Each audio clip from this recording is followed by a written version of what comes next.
आज विधानसभा चुनाव के लिए राज्य भर में मतदान डाला जा रहा है, जिसके परिणाम 23 तारीख को घोषित किए जाएंगे।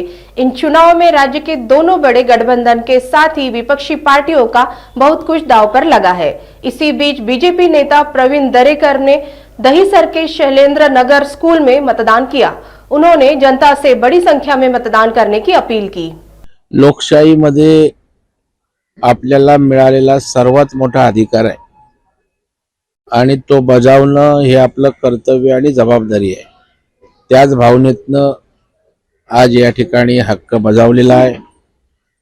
मी या निमित्तानं आवाहन करतो की जास्तीत जास्त लोकांनी या ठिकाणी मतदान करावं, अशा प्रकारचे मी जनतेला आवाहन आणि विनंती करतो। लोकसभेच्या निवडणुकीच्या वेळेला जो गोंधळ झाला, गर्दी होती, नियोजन ढिसाळ होतं, त्या सगळ्या गोष्टीचा भारतीय जनता पार्टीने दखल घेतली।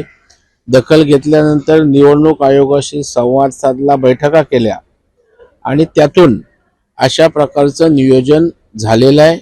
लोकसभेच्या निवडणुकीला आमच्याकडे पियुष गोयल उमेदवार होते आणि ते स्वतः बूथवर फिरत असताना जी गर्दी, सफोकेशन, अव्यवस्था, त्यांनी तेही त्या ठिकाणी व्यथित झाले होते। त्यांनी पुढाकार घेतला होता आणि अशा पद्धतीनं आता छोटे बूथ, छोटी संख्या आणि सुरळीतपणा निवडणुकीच्या या